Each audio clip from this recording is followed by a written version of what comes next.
ಸರಿಯಾಗಿ ಉತ್ತರ ಕೊಡ್ಬೇಕು. ಯಾರಿದ್ದೀರಾ ಮನೇಲಿ ಗಣ್ಯ ವ್ಯಕ್ತಿಗಳು? ಸ್ವಲ್ಪ ಹೊರಗಡೆ ಬರ್ತೀರಾ?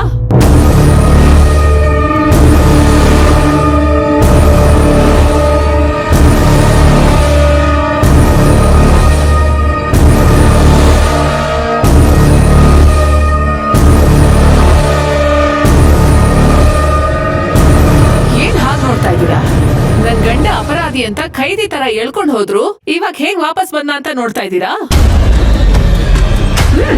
ದೇವ್ರು ಹಾಗೆ, ಕೆಟ್ಟವ್ರಿಗೆ ಮೊದ್ಲು ಕೈ ಹಿಡಿತಾನೆ, ಆಮೇಲೆ ಕೈ ಬಿಡ್ತಾನೆ. ಒಳ್ಳೆಯವ್ರಿಗೆ ಮೊದ್ಲು ಕೈ ಬಿಡ್ತಾನೆ, ಆಮೇಲೆ ಕೈ ಹಿಡಿತಾನೆ.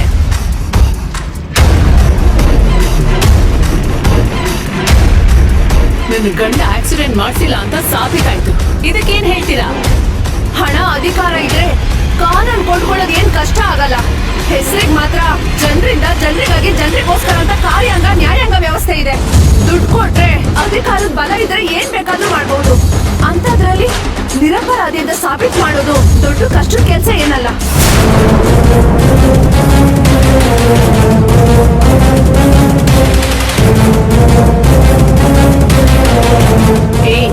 ಈ ರೀತಿಯೆಲ್ಲ ಡೈಲಾಗ್ ಹೊಡೆದಿದ ತಕ್ಷಣ ಇಲ್ಲಿ ಯಾರು ನಿನ್ನ ಶಿಳ್ಳೆ ಹೊಡೆದು ಚಪ್ಪಾಳೆ ಹೊಡೆಯಲ್ಲ.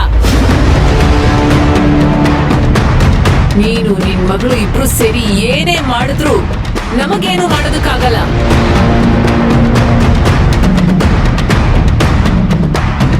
ನಾಟಕ ಆಡೋ ವಂಶ ನಿಮ್ದು. ನಾಟಕ ಆಡಿ ಕಣ್ಣೀರ್ ಹಾಕಿ ಎಲ್ರನ್ನೂ ಯಾಮಾರಿಸ್ಬಿಡ್ತೀರಾ, ಆದ್ರೆ ನಮ್ಮನ್ನ ಯಾಮಾರ್ಸಕ್ಕಾಗಲ್ಲ. ಹೌದೌದು, ನಿಮ್ಮನ್ನ ಹೇಗೆ ಯಾಮಾರ್ಸಕ್ಕಾಗುತ್ತೆ? ಎಲ್ಲರನ್ನು ಯಾಮಾರ್ಸೋದು ನೀವೇ ತಾನೇ.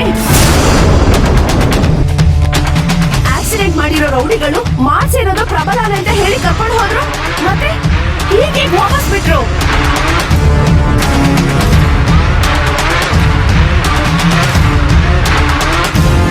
ಇದಕ್ಕೆ ಕಾವೇರಿ ನಾನು ಹೇಳಿದ್ದು ಸ್ಟೇಷನ್ ಹತ್ರ ನಾವು ಹೋಗೋಣ ಅಂತ. ನಾವು ಹೋಗದೆ ಇದ್ದಕ್ಕೆ ಹೆಂಚಿನ ಮೇಲೆ ದೋಸೆ ತಿರುವಾಗೋ ಹಾಗೆ ಎಲ್ಲ ಉಲ್ಟಾ ಪಲ್ಟಾ ಮಾಡಿದ್ದಾರೆ. ಸತ್ಯನ ಸುಳ್ಳು ಮಾಡಿದ್ದಾರೆ.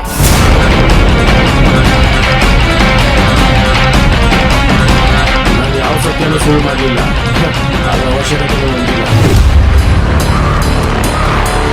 ಪ್ರಬಲ ಅಂದ್ರೆ ಊರಲ್ಲಿ ಅವನೊಬ್ಬನೇ ಇರೋದಿಲ್ಲ, ಪ್ರಪಂಚದಲ್ಲಿ ಒಬ್ಬೊಂಥರ 7 ಜನ ಇರ್ತಾರಂತೆ. ಅಂಥದ್ರಲ್ಲಿ ಒಂದೇ ಹೆಸರಲ್ಲಿ ಎಷ್ಟು ಜನ ಇರೋದಿಲ್ಲ.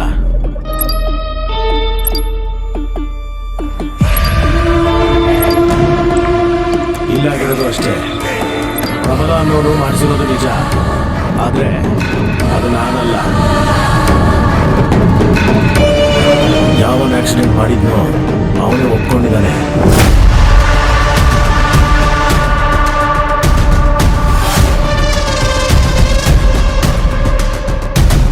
ಕಾವೇರಿ ಜೀವನದಲ್ಲಿ ಪ್ರಬಲ ಅನ್ನೋ ವ್ಯಕ್ತಿ ಒಬ್ಬ ಪರಿಚಯ ಇದ್ದಾರೆ ಅಂದ್ರೆ ಅದು ನೀವು ಮಾತ್ರನೇ.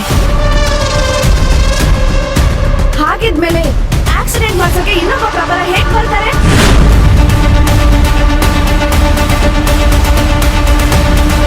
ನೋಡಿ, ಅದನ್ನ ಪೊಲೀಸರ ಮುಖಾಂತರ ವಿಚಾರಣೆ ಮಾಡಿಸಿ, ಇಲ್ಲ ಕೋರ್ಟಲ್ಲಿ ವಿಚಾರಣೆ ಮಾಡಿಸಿ. ಸತ್ಯ ಏನು ಅಂತ ಆಗ ನಿಮಗೆ ಗೊತ್ತಾಗುತ್ತೆ.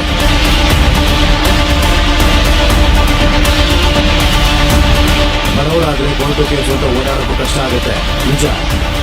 ಆದರೆ ಈಗ ನಿಮ್ಮ ಮಗಳು ವಿಶ್ವಂಬರ ಗ್ರೂಪ್ ಆಫ್ ಇಂಡಸ್ಟ್ರೀಸ್ಗೆ CEO ಅಲ್ವಾ?